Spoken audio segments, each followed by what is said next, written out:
we will actually get started with a little bit of information from Emma about the GoHere washroom access app that Mina mentioned earlier. And so I wanted to ask Emma, why was when you joined up, and why is now the GoHere washroom access program so important to you? Yeah, so I joined on with the Go Here Washroom Access program shortly after I was diagnosed with Crohn's, and I was kind of just searching for something to kind of make an impact. And so when I was really sick, like many individuals with inflammatory bowel disease, I had really bad bathroom urgency, and it was something that I was kind of embarrassed about. And I found it really hard to go out in public sometimes with fear of not being able to find a washroom in time. So when I stumbled across this initiative, I was like, wow, that's perfect. That's exactly what I felt like I needed um, when things were kind of in the rough for me. So yeah, I got involved, and I think it's just a great initiative. Yeah.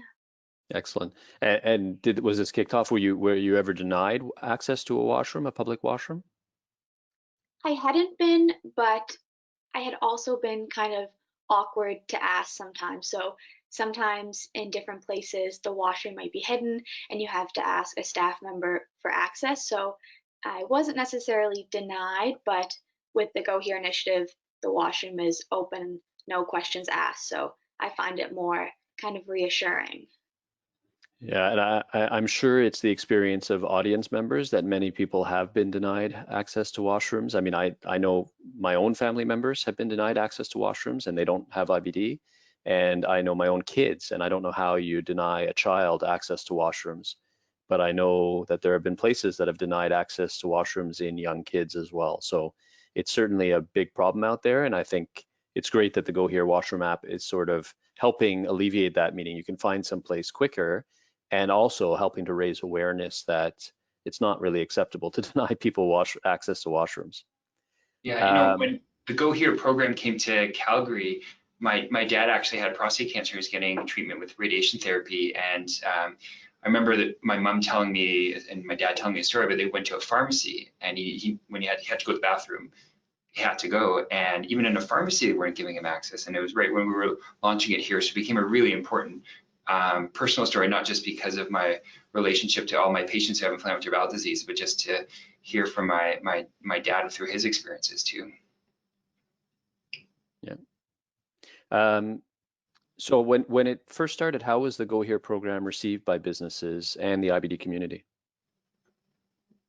So it was kind of off to a slow start in PEI because I was the first one to bring it to the province. So at first, some businesses were kind of hesitant. They weren't really sure all the details and what it entailed, but I found it was kind of a bit of a snowball effect. So once one business signed on, then another one that I approached would have heard about it and they were more receptive to it.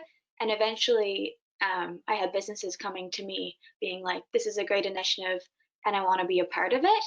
And then from the community standpoint, there was a lot of individuals that spoke to me about how good they thought the initiative was, and that they either suffered from inflammatory bowel disease or even irritable bowel syndrome or anything that caused them to have urgency to go to the bathroom. And they felt it just made them feel a lot more comfortable in their community and that they were accepted by members of the community. That's an important point, that it's not just for patients with IBD, right? Yeah, no. Um, It can be, well, it can be for individuals with IBD. There's seniors, pregnant women, individuals with cancer or neurological disorders. It's all helpful for anyone who struggles with incontinence.